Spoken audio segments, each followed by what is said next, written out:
You were not born weak. You were manufactured that way. Every hand that touched your mind, every teacher, every parent, every smiling authority figure was sanding you down, making you smooth, making you safe. And safe men do not build empires. Safe men build cages and call them homes. So, why are you here?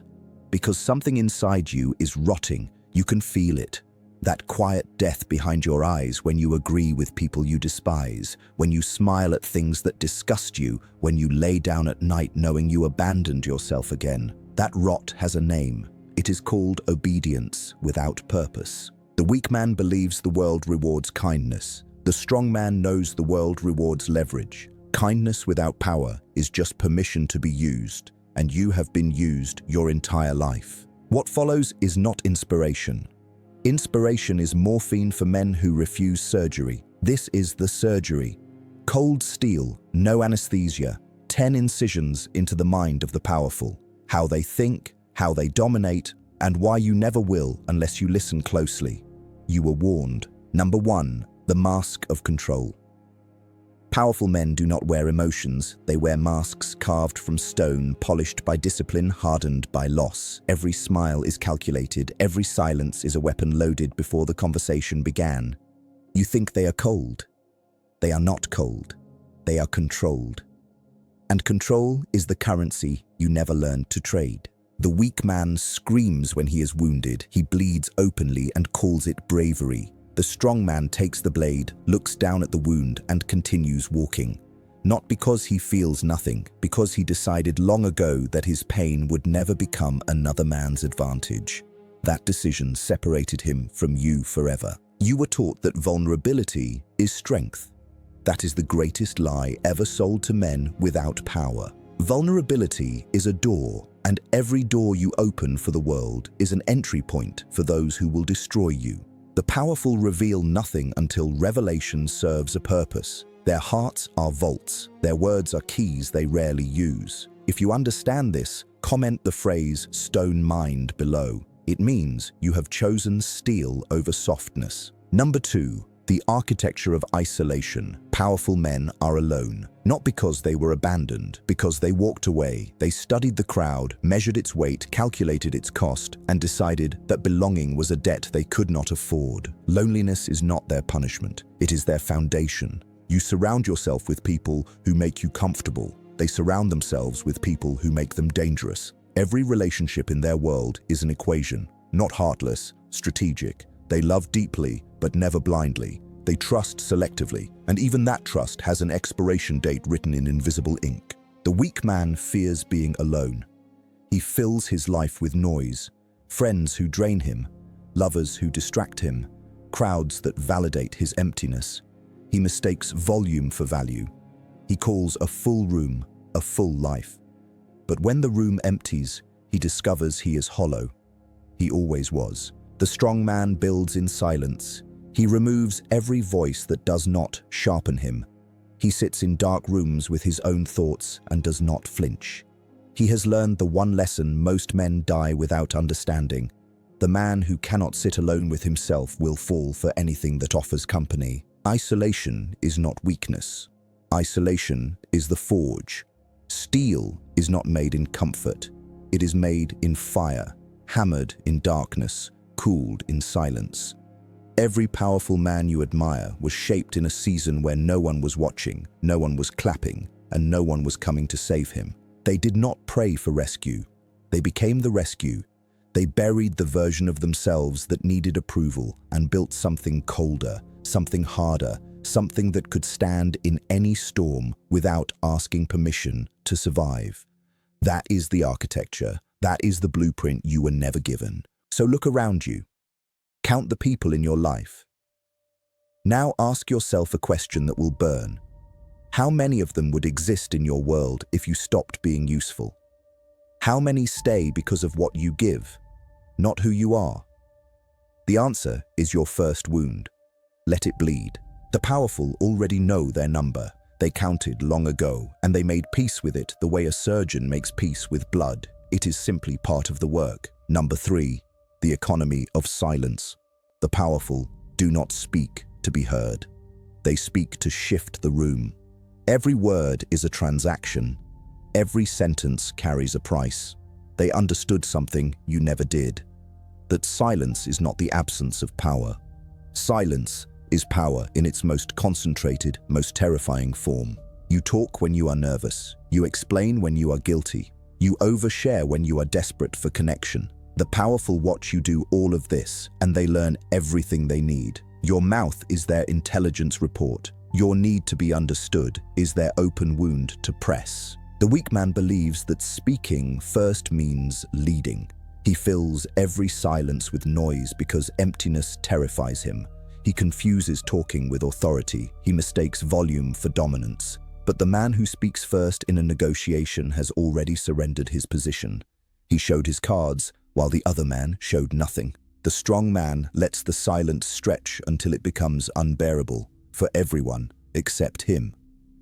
He learned to live inside that discomfort the way a predator learns to wait in shadows. Patience is not passive. Patience is violence on a leash, waiting for the precise moment to be released. Watch powerful men in rooms full of noise. They are the still point. Everyone orbits around them, talking, performing, competing for attention, and the powerful man sits there like stone at the center of a storm, absorbing information, cataloging weakness, mapping every insecurity spoken out loud by men who cannot help themselves. Words are debt. Every unnecessary word you speak is a withdrawal from your authority. Every opinion you volunteer is a position that can be attacked. The powerful speak in fragments. They answer questions with questions. They let you fill the void with your own anxiety and then use your words as the blade against you. This is not cruelty. This is arithmetic. The man with fewer words holds more power because every word he does speak carries the weight of scarcity. Diamonds are not valuable because they are beautiful. They are valuable because they are rare. Make your words rare. Make your silence expensive. Learn this, or remain the man who talks his way out of every room he should have owned. The choice is yours. The clock, however, belongs to no one. Number 4. The death of approval. The most dangerous chain a man will ever wear is not made of iron. It is made of applause. The need for approval is the first thing powerful men kill inside themselves. Not wound, not manage. Kill. Because anything left alive in that space will eventually control them. You perform for people who do not matter. You adjust your opinions at dinner tables to avoid discomfort. You soften your ambitions in conversations so others do not feel threatened. And every time you do this, you bury another piece of yourself in a grave no one will ever visit. The weak man measures his worth by the warmth of the room. If they smile, he is enough. If they applaud, he exists. If they ignore him, he drowns. His entire identity is a hostage held by strangers. He has given the keys to his mind to people who do not even know his name. The strong man dismantled that system years ago. He stopped asking the world for permission to be himself. He stopped editing his nature to fit rooms that were never built for him. He understood that a man who needs approval will always be governed by the one willing to withhold it. Think about that. Whoever controls your validation controls your behavior, your boss, your partner, your audience. The moment you need their yes, you have handed them a leash, and they will walk you wherever they choose, and you will call it love, loyalty, or career growth. Powerful men do not seek mirrors, they seek results. They do not ask how they are perceived, they ask what they have built. Their worth is not measured in reactions, but in foundations. Cold, permanent structures that stand long after the applause has faded and the crowd has moved on to the next performance. Kill the need. Starve it in darkness until it stops breathing. Do not negotiate with it. Do not give it weekends. Every compromise you make with approval is a crack in your foundation, and cracks do not heal. They spread. They deepen. And one day, the entire structure collapses because you needed a stranger to tell you that you mattered. You already matter, but not because they said so, because you decided so, in silence, alone, without a single witness. Number 5, the weapon of detachment. Emotion is information, nothing more. The powerful do not suppress what they feel, They read it the way a general reads a battlefield. Anger tells them where the threat is. Fear tells them where the weakness lives. But they never let the data drive the machine. They drive it themselves. You react, they respond. That is the difference between a man who is controlled and a man who controls. Reaction is immediate, instinctive, animal. Response is delayed, calculated, surgical. The space between the event and your action is the only territory that matters. The powerful own that space. You have never even visited it. The weak man feels betrayal and erupts. He sends the message at midnight. He makes the phone call, soaked in rage. He burns bridges while standing on them and wonders why he is falling. His emotions are gasoline, and every person in his life holds a match. He is perpetually one spark from ruin. The strong man feels the same betrayal and does nothing. Not today, not tomorrow. He files it in a vault behind his eyes. He lets the other man believe he has won. He lets time pass like poison moving through a bloodstream. Slow, invisible, absolute. And when he finally moves, it is already over. Detachment is not numbness. Numbness is what broken men call survival. Detachment is clarity purchased at the price of comfort. It means watching someone lie to your face and smiling, not because you are weak, but because you have already decided their fate and they do not deserve the warning. This is where most men fail. They confuse emotional intensity with emotional intelligence. They believe the depth of their feeling proves the strength of their character. It does not. It proves the absence of their discipline. A sword that swings at everything cuts nothing of value. Precision requires stillness before the strike. If this is reaching something inside you that has been asleep, comment "cold architect" below. That phrase is not just words.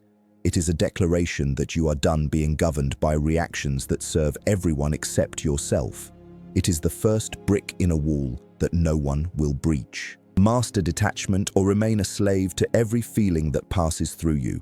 Storms do not last, but the man who panics in the storm never survives to see the clearing. Number 6, the calculus of sacrifice. Everything you want sits on the other side of something you refuse to give up. The powerful understand this with the clarity of a man reading his own autopsy. They do not negotiate with sacrifice, they schedule it. They calendar their losses the way ordinary men calendar their vacations. You want the life, but you reject the price. You admire the empire, but despise the winters that built it. You scroll through the results of powerful men and feel envy, but you have never once sat in the darkness they sat in, alone, bleeding, choosing to continue when quitting was free and painless. The weak man sacrifices in panic. He gives up things when the world forces his hand, when the debt arrives, when the body breaks, when the lover leaves. His sacrifice is reactive, desperate, late. He throws cargo off a sinking ship and calls it strategy. But the ship was sinking because he never learned to build it properly. The strong man sacrifices in advance. He kills his comfort before comfort kills his ambition. He walks away from pleasures that other men chase their entire lives, not because he cannot have them, but because he measured their cost against his vision, and the math did not balance.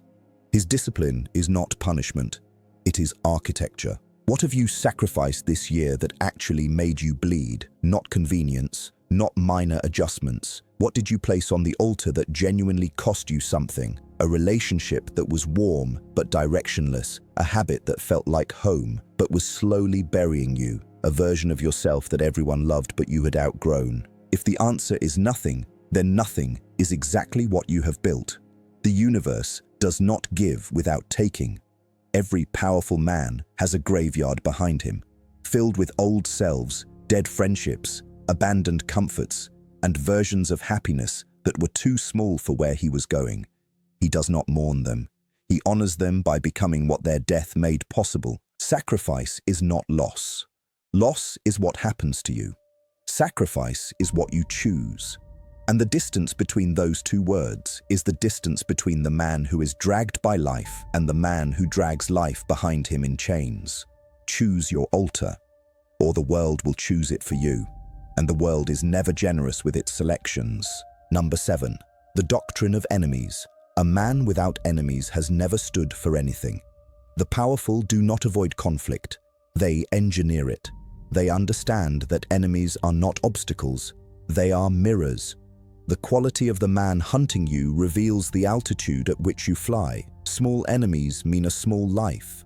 Dangerous enemies mean you are becoming dangerous yourself. You were taught to seek peace with everyone, to resolve, to compromise, to extend your hand until your arm goes numb.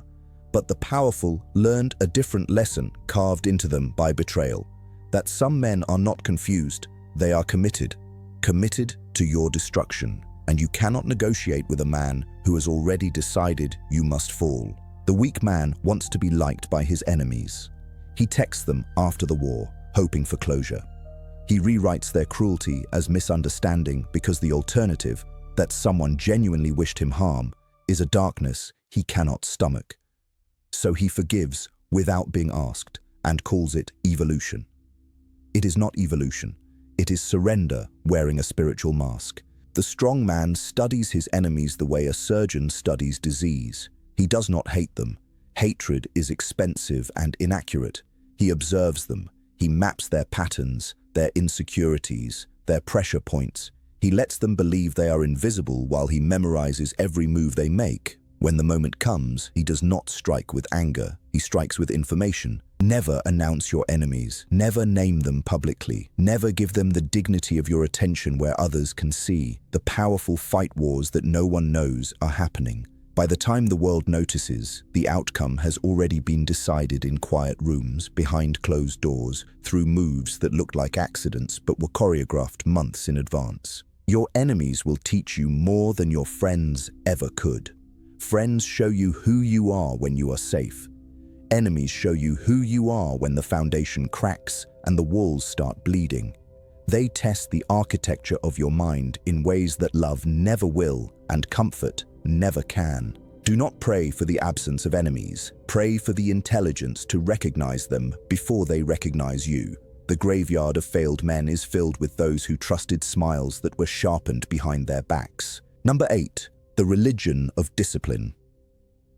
Motivation is a drug. It enters your bloodstream hot and electric, makes you feel invincible for 48 hours, then leaves you collapsed on the bathroom floor of your own mediocrity. The powerful never trusted it. They buried motivation in a shallow grave and replaced it with something colder. Discipline. The religion of men who build legacies. Discipline does not care how you feel. It does not ask if you slept well. It does not negotiate with your mood or bow to your excuses. Discipline is the voice that drags you from the bed when your body begs for mercy. It is the stone wall between who you are and who you are becoming. The weak man waits for inspiration. He lights candles, reads quotes, watches videos like this one, and feels the fire for a single night. By morning, the fire is ash. He repeats the cycle every week. Ignition, burn, collapse, and wonders why he never moves forward.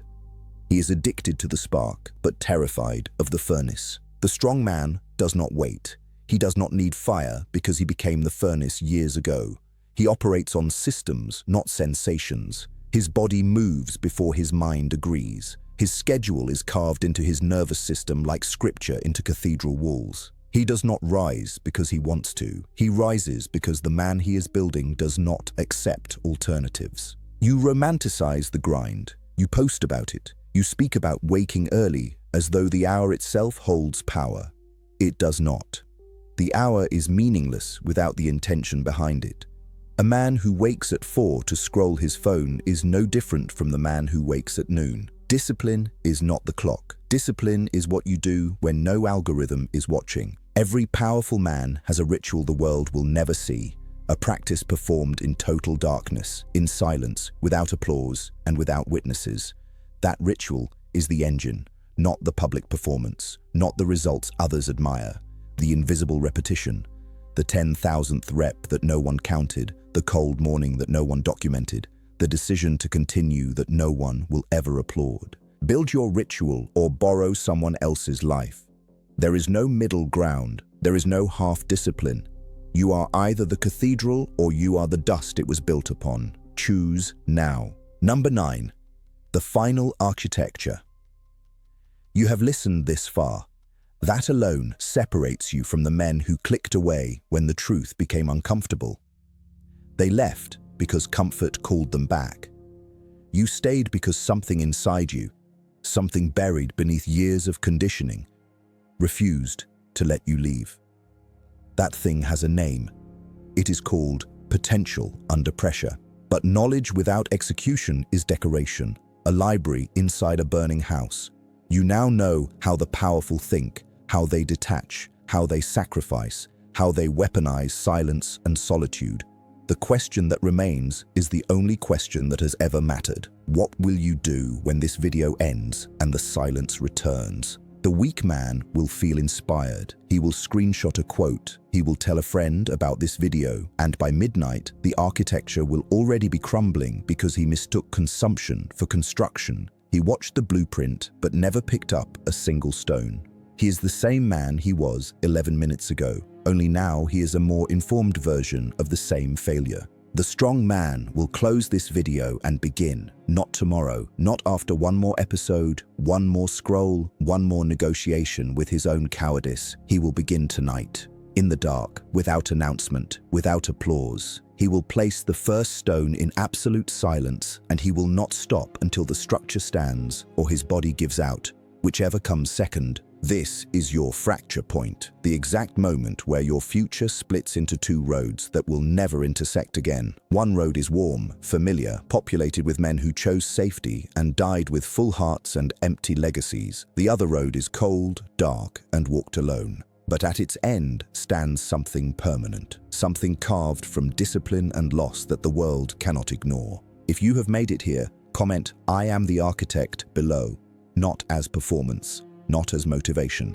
as a contract with yourself, written in public, where retreat becomes visible and therefore impossible. Now, if this video drew blood, if it reached the part of you that has been starving in silence, hit the like button, subscribe to this channel, turn on notifications, not for me, for the version of you that began forming the moment you pressed play.